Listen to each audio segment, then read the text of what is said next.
स्वागत है आप सभी का एग्री सेफ्टी के एक और नए वीडियो में। ये जो सामने आपको गेहूं किस्म दिख रही है, ये IARI इंदौर द्वारा विकसित की गई किस्म है और इसको मई 2025 में आधिकारिक रूप से रिलीज किया गया है। इस वैरायटी का नाम है HI 1669 पूसा गेहूं क्रांति। तो हम डायरेक्ट विषय पर बात करते हैं। हमने इसकी जो बुआई है वो 15 नवंबर को की थी और जब ये वीडियो रिकॉर्ड किया जा रहा है तब है 5 दिसंबर। मतलब ये जो फसल है लगभग 18-19 दिन की कंप्लीट हो चुकी है और अब हम इसमें पहली सिंचाई देने जा रहे हैं। और जैसा कि सभी किसान भाई जानते हैं कि पहली सिंचाई पर एक परफेक्ट खाद प्रबंधन भी हमें करना होता है, यानी कि खाद का एक डोज भी देना होता है। तो ये सब जानकारी हम इस वीडियो में जानेंगे। अगर जानकारी अच्छी लगे तो वीडियो को लाइक करें और इस चैनल को सब्सक्राइब करके ऑल नोटिफिकेशन जरूर ऑन करें। तो किसान मित्रों, HI 1669 पूसा गेहूं क्रांति बिल्कुल सही तरीके से बढ़वार कर रही है, ग्रोथ बिल्कुल ठीक है और अब हम इसमें पहली सिंचाई देने जा रहे हैं। अब कुछ किसानों के मन में एक प्रश्न आएगा कि 17, 18 या 19 दिन की अभी फसल हुई है, अभी हम सिंचाई क्यों दे रहे हैं, जबकि CRI स्टेज जो होती है क्राउन रूट इनिशिएशन, वो तो 21-22 दिन में या 25 दिन में भी शुरू होता है। तो इसका एक कारण है, आप स्क्रीन पर देखिए, मैं आपको एक फोटो दिखा रहा हूँ। इस फोटो में देखिए हमने गेहूं का पौधा उखाड़ कर देखा है और उसमें स्पष्ट दिख रहा है कि क्राउन रूट इनिशिएशन शुरू हो गया है, इसलिए हमें सिंचाई अब दे देना चाहिए। इसके अलावा हमने खेत की मिट्टी को खोद करके देखा है, मिट्टी में नमी की कमी हो गई है।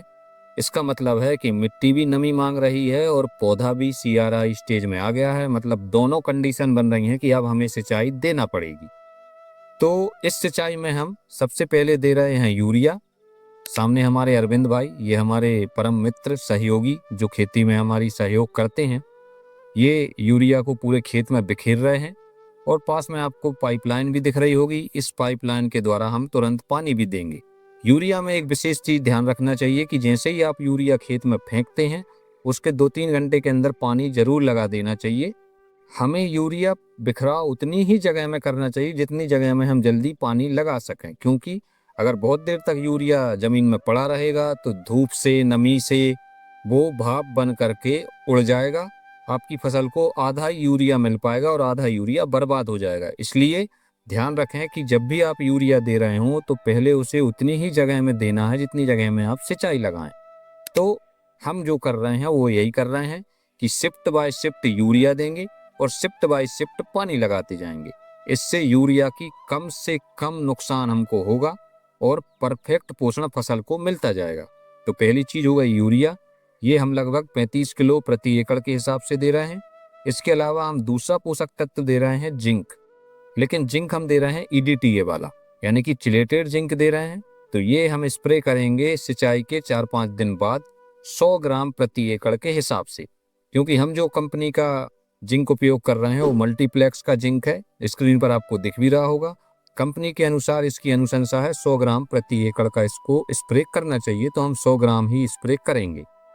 किसानों के मन में अब एक और प्रश्न आएगा कि जिंक को तो मिट्टी में देते हैं, यूरिया के साथ मिला करके मिट्टी में दे देते हैं, तो हम स्प्रे क्यों कर रहे हैं? तो इसमें भी एक टेक्निकल पॉइंट है कि जो मिट्टी में हम जिंक देते हैं वो देते हैं जिंक सल्फेट, और हम जो जिंक उपयोग कर रहे हैं वो नॉर्मल जिंक है, जिंक EDTA।